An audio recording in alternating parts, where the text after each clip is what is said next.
والصلاة والسلام على من لا نبي بعده وعلى آله وأصحابه الذين أوفوا عهده.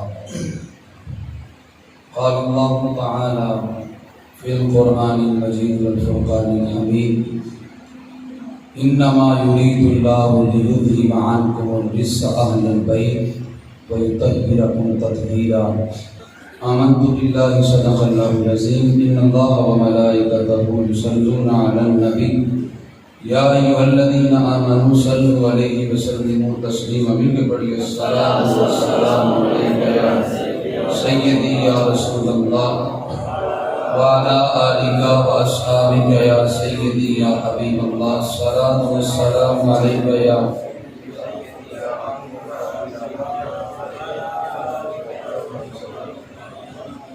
خشک شاخوں کو وہ تازہ گلاب دیتے ہیں، خشک شاخوں کو وہ تازہ گلاب دیتے ہیں، عہد پیری کو وہ پھر سے شباب دیتے ہیں.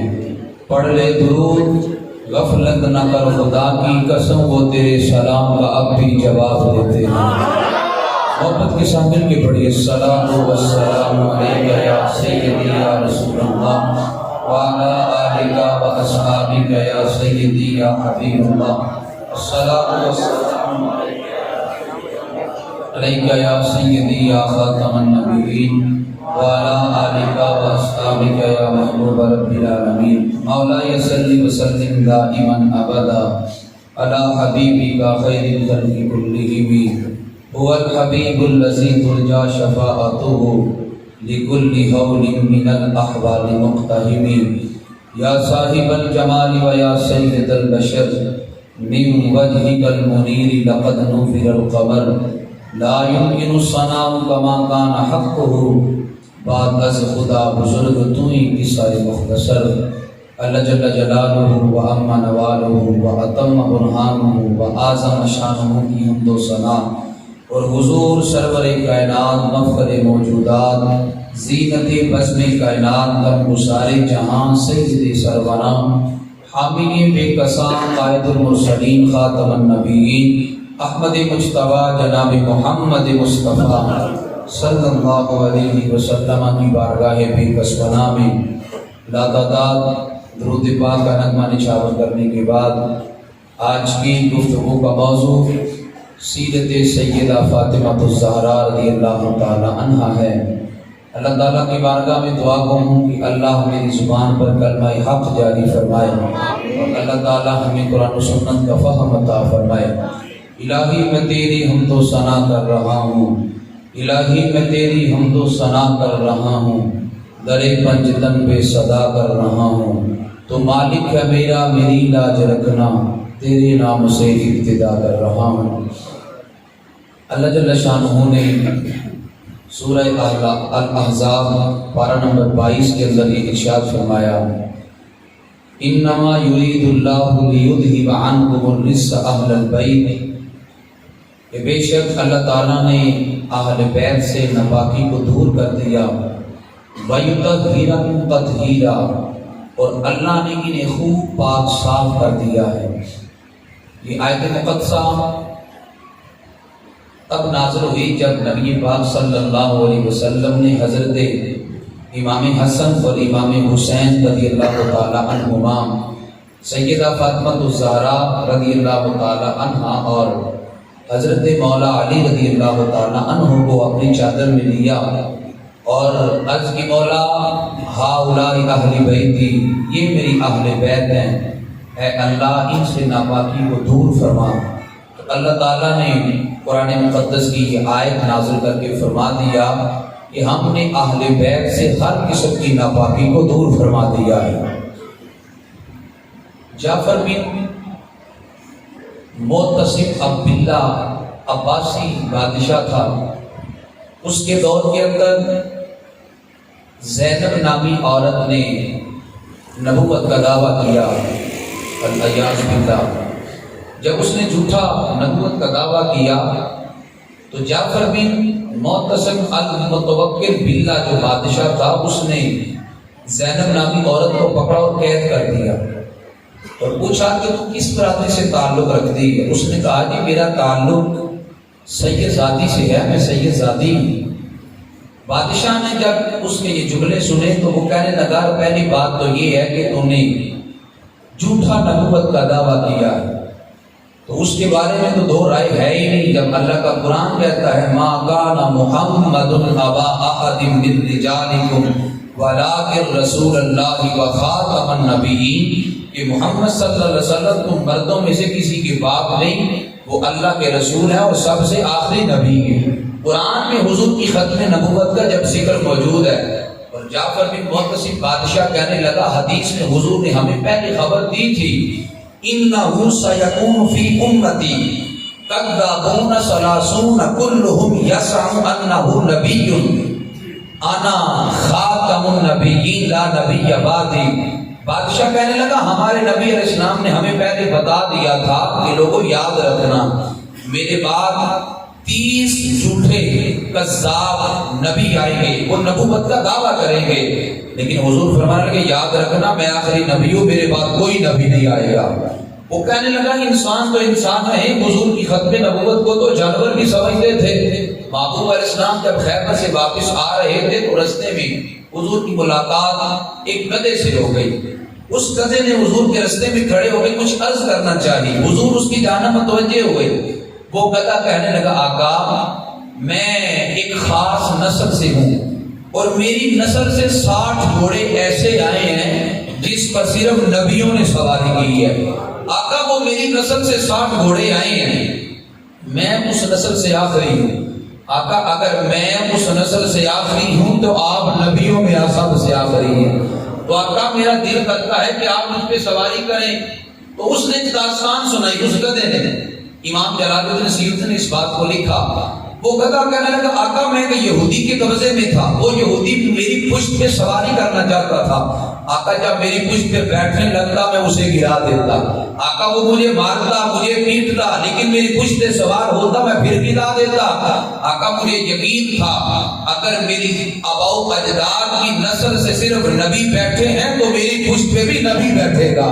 آقا آپ کی خاطر میں نے بڑی تکلیفیں اٹھائی ہیں، تو آقا میرا یقین تھا اگر میں اس نسل سے آخری ہوں تو آپ نبیوں سے آخر میں ہیں، آقا میری پشت پہ سواری کرے۔ وہ جانور بھی حضور کی ختم نبوت کو مانتے تھے۔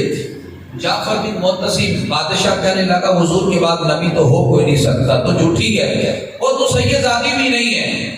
لیکن بادشاہ کہنے لگا کوئی اپنے وزراء سے کوئی ایسا کام کیا جائے کہ یہ عورت اپنے منہ سے اقرار کرے ہاں میں جھوٹی ہوں، میں سید زادی بھی نہیں ہوں، کہ سید ایسا کام کر ہی نہیں سکتا۔ اب انہوں نے کہا کہ کیسے یہ عورت اپنے منہ سے بولے گی؟ قریب ایک وزیر بیٹھا تھا، وہ کہنے لگا یہاں حضور کی آل میں سے حضرت امام موسیٰ کاظم کے پوتے حضرت امام تقی موجود ہے، امام تقی کو بلاؤ، امام تقی آ کر اس کا حل تمہیں بتائیں گے۔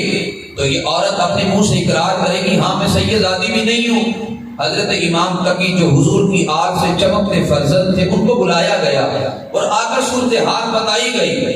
امام محمد تقی فرمانے لگے یہ عورت سید زادی نہیں۔ بادشاہ کہتا ہے جی یقین ہمیں بھی ہے سید زادی نہیں، لیکن عورت اپنے منہ سے اقرار بھی کرے میں واقعہ سید زادی نہیں ہوں، وہ ایسا کام کرے۔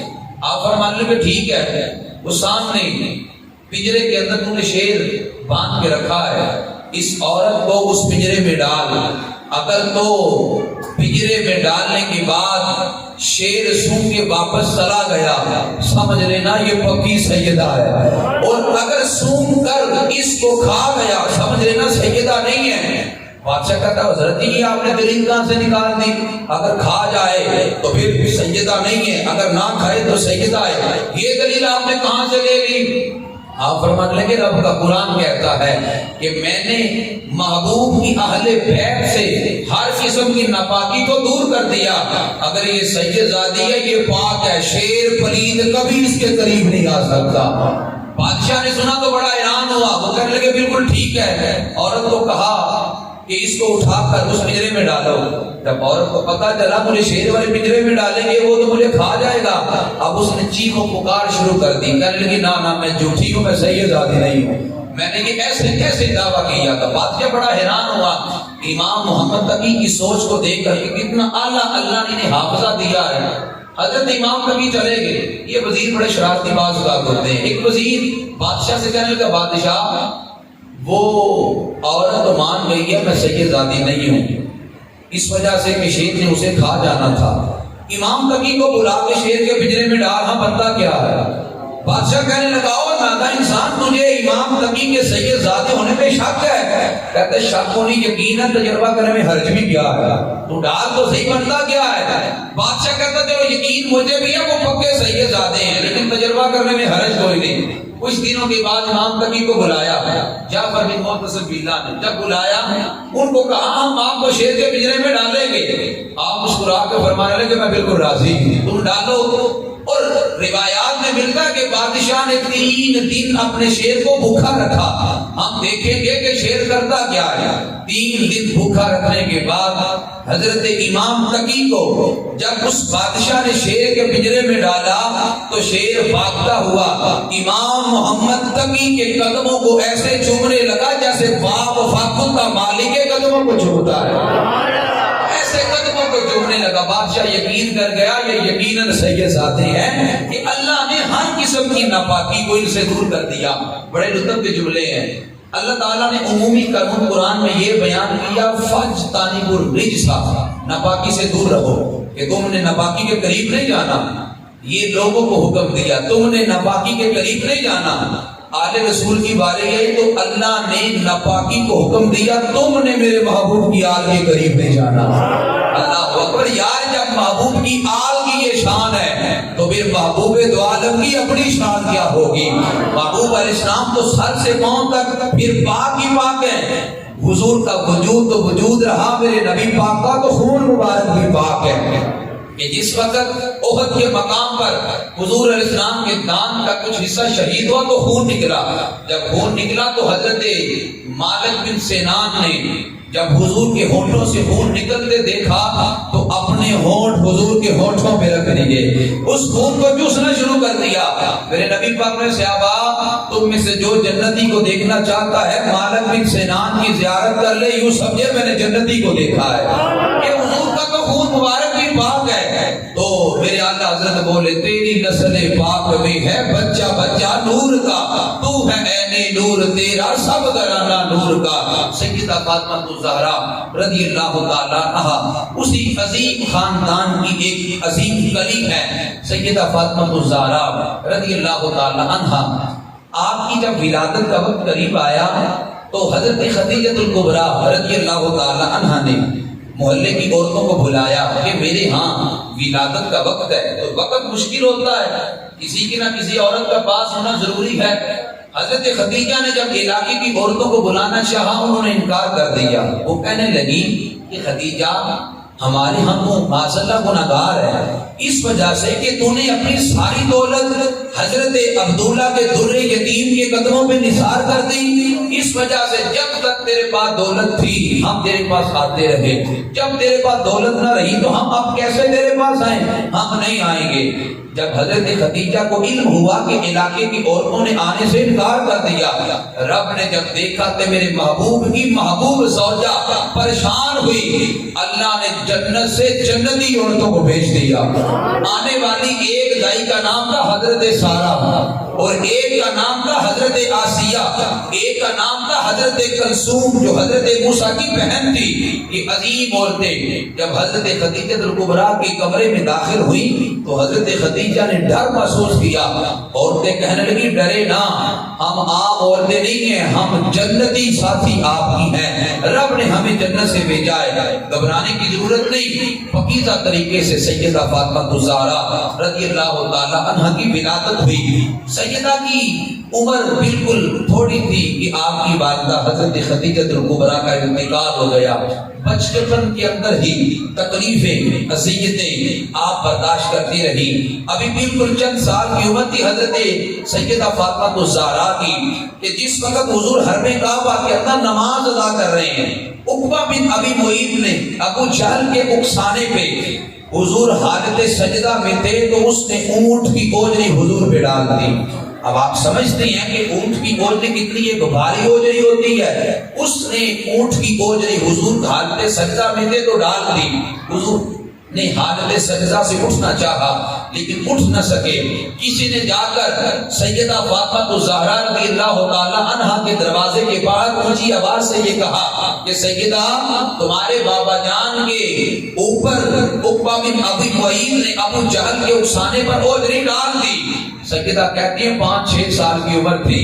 یہ پہلا وقت تھا کہ جب میں نقاب پوش ہو کر باہر نکلی اور میں نے دیکھا کہ میرے بابا جان حالت سجدہ میں ہیں اور ان پر اوجری پڑی ہے. سیدہ فرماتی ہیں میں نے اوجری اتارتی جاتی ہوں اور میں روتی بھی جاتی ہوں. فرماتی ہیں میں نے حضور کو لیا اور میں سائڈ پہ ہوئی تو میں نے حضور کے مبارک داڑھی سے جو ظاہری طور پر اس کے آثار لگے تھے، فرماتی میں رو رہی ہوں اور میں آنسو بہا رہی ہوں اور میں کہتی ہوں ابا جان یہ تکلیفوں کا سلسلہ جو ہم پہ شروع ہوا ابا جان یہ کب ختم ہوگا.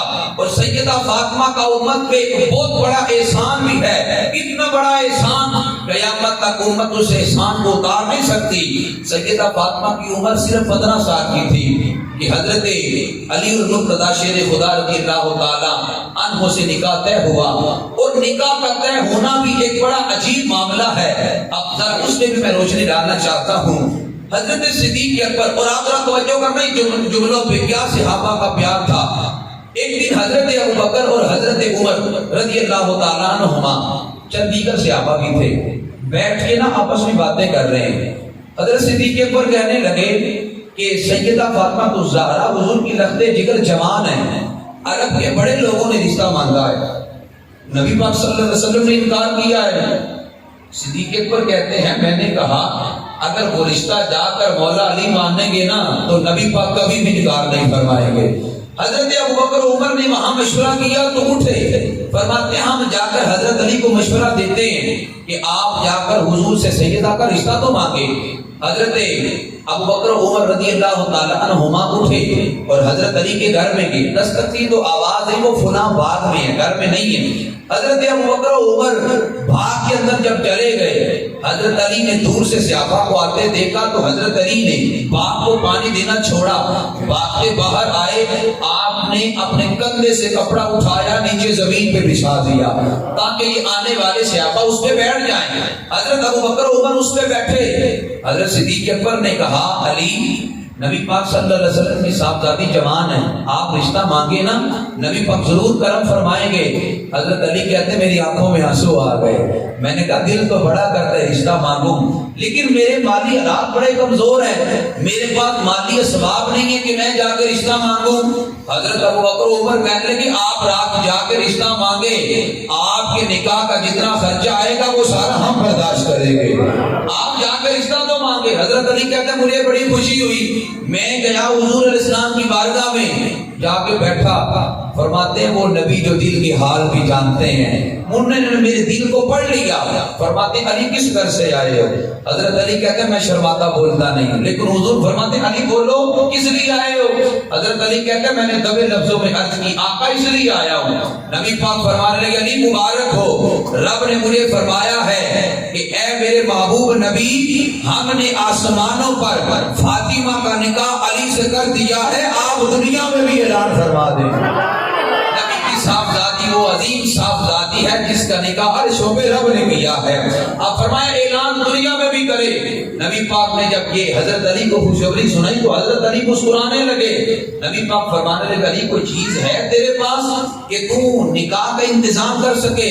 عرض کیا کہا میرے پاس 3 چیزیں ہیں. سننا مولا علی کی کل کائنات کیا ہے. عرض کیا کہا میرے پاس 3 چیزیں ہیں. حضور فرمانے لگے وہ کیا ہے؟ عرض کیا کہا ایک گھوڑا ہے اور ایک میرے پاس زرہ ہے اور ایک تلوار ہے. کل کائنات مولا علی کی ہے.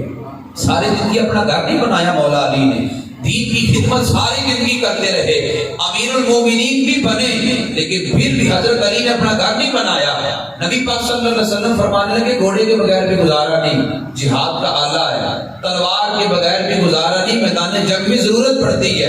حضور فرمانے لگے زرہ کے بغیر گزارا ہو سکتا ہے، زرہ جا کے بازار میں بیچ آؤ، منڈی میں بیچ آؤ.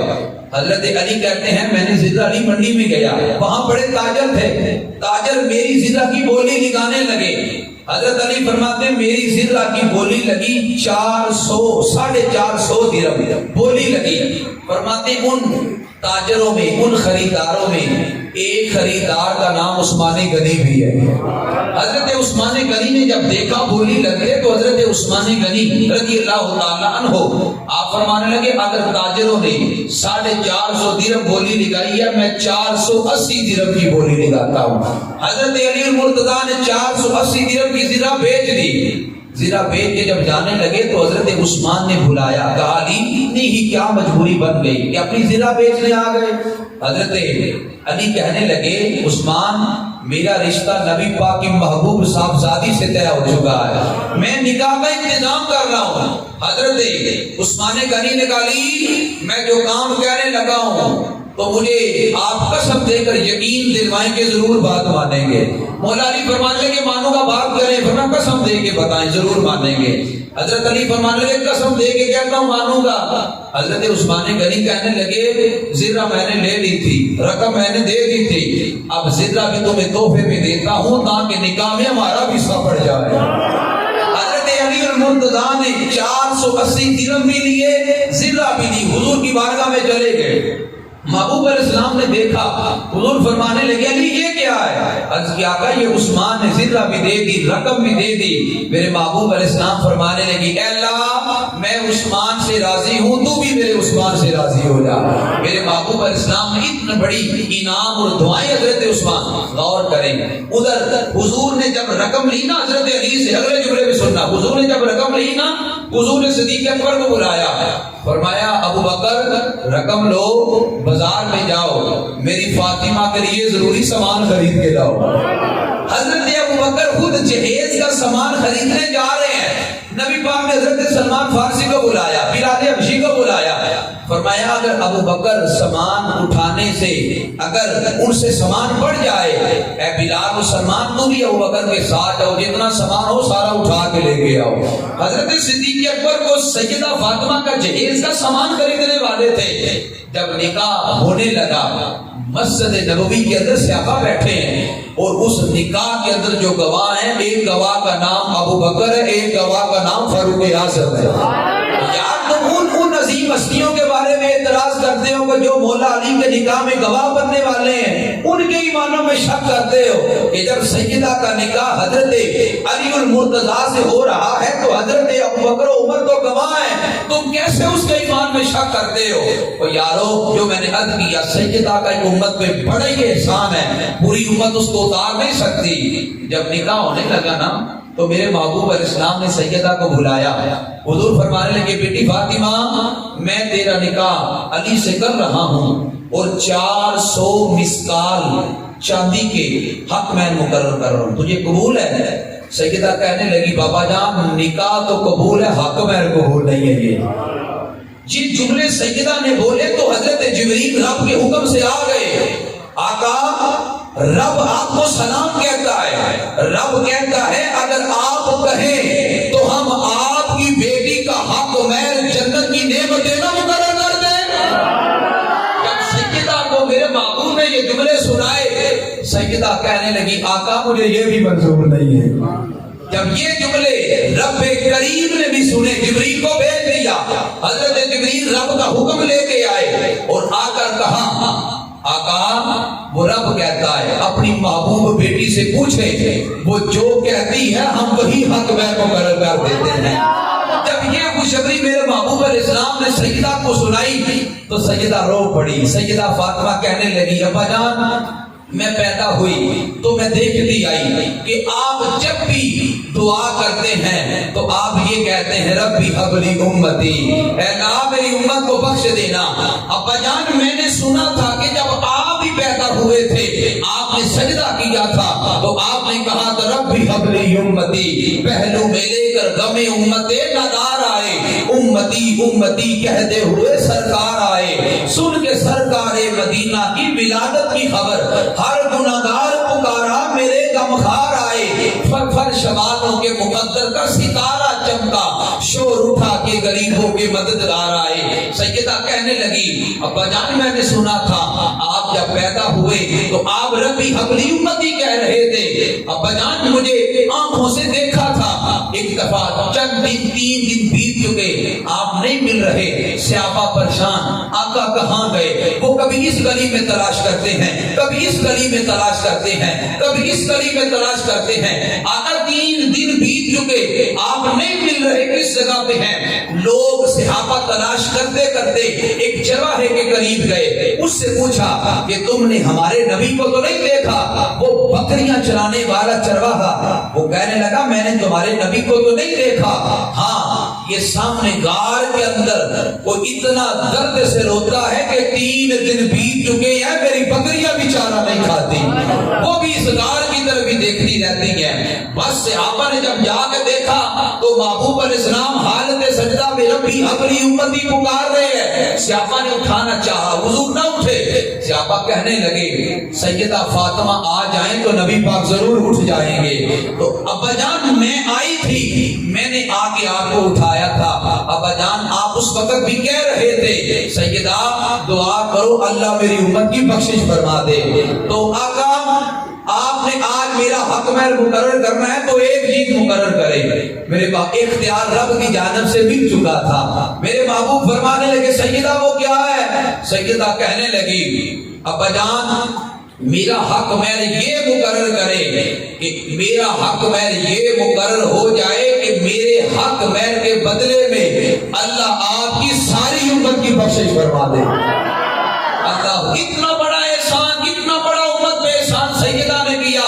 اور یہ جملے میرے محبوب علیہ السلام نے سیدہ کو لکھ کے دیے۔ جب سیدہ کا آخری وقت آیا نا تو سیدہ نے حضرت علی کو وصیت کی، اے علی میں جا رہی ہوں دنیا سے، میرے جانے کے بعد حسن حسین کا خیال رکھنا، میری بیٹیوں کا خیال رکھنا، مجھ پہ رونا نہ، فلاں جگہ بھی تو رکا پڑا ہے، اس رکے کو میرے ساتھ دفن کرنا، خیال کرنا، رکا پڑنا نہ۔ حضرت علی نے کہا سیدہ تجھے تیرے بابا جان کی قسم دے کے پوچھتا ہوں بتا رکے میں لکھا کیا ہے؟ حضرت سیدہ فاطمہ کہنے لگی قسم بابا جان کی نہ دیتے تو نہ بتاتی، اس رکے میں یہ لکھا تھا کہ جب میرا آپ سے نکاح ہونے لگا تھا تو مجھے اختیار دیا گیا جو چاہتی حق مہر مقرر کر لے، تو میں نے حق مہر مقرر کیا تھا کہ میرے حق مہر کے بدلے میں حضور کی امت کو بخش دیا جائے۔ یار کہ اتنا بڑا احسان سیدہ نے اس امت پہ کیا، اور میرے محبوب نے اپنی بیٹی کی کتنی اعلیٰ تربیت کر کے بھیجی۔ ایک دن سیدہ فاطمہ تو زہرا گھر میں تھی، 3 دن بیت چکے کچھ نہیں کھایا۔ حضرت علی کسی سفر پہ تھے تو گھر میں آئے، آ کے مانگا مجھے کچھ دو۔ اللہ اکبر، قوم کی بیٹیوں کے لیے یہ پیغام ہے سیدہ کا۔ سیدہ فاطمہ تو زہرا سے جب حضرت علی نے گھر میں آ کے کھانے کے لیے کچھ مانگا، سیدہ کہنے لگی گھر میں تو 3 دن سے کچھ نہیں ہے، میں تو 3 دن سے بھوکی ہوں۔ مولا علی حیران رہ گئے، نیا نکاح ہے۔ حضرت علی فرمانے لگے سیدہ سے اگر گھر میں کچھ نہیں تھا، میں سفر پہ جا رہا تھا تو مجھے بتا دیتی تاکہ میں تمہارے لیے انتظام کر دیتی، میں تمہارے لیے انتظام کر دیتا۔ یہ جملے جب حضرت علی المرتضی شیر خدا رضی اللہ تعالی عنہ نے سنے تو حضرت علی رضی اللہ تعالی عنہ نے یہ جملے جب سیدہ کے سنے نا کہ 3 دن بیت چکے ہیں، گھر میں تو کچھ نہیں تھا، حضرت علی نے فرمایا آپ نے مجھے بتایا کیوں نہیں؟ تو سیدہ کہنے لگی جب میں گھر سے آنے لگی تھی نا تو میرے ابا جان نے مجھے علیحدگی میں لے جا کے بتایا تھا، حضور نے مجھے کہا تھا بیٹی تو علی کے گھر میں جا رہی ہے، زندگی میں علی کو پریشان نہ کرنا۔ تو وہ سیدہ کہنے لگی نا علی تیرے پاس ساری کچھ نہیں تھا تو میں کیوں تجھ سے مانگتی، میں نے تجھے پریشان نہیں کرنا چاہا۔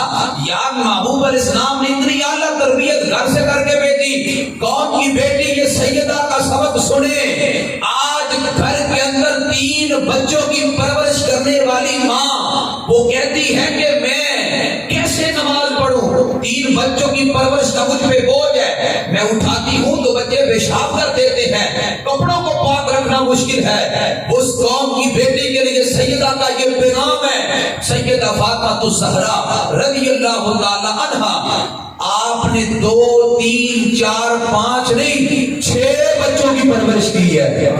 سیدہ نے 6 بچوں کی پرورش کی۔ امام حسن کہتے ہیں خدا کی قسم میں رات کو جب اٹھ کے دیکھتا نا تو میری اما جان حالت سجدہ میں ہوتی.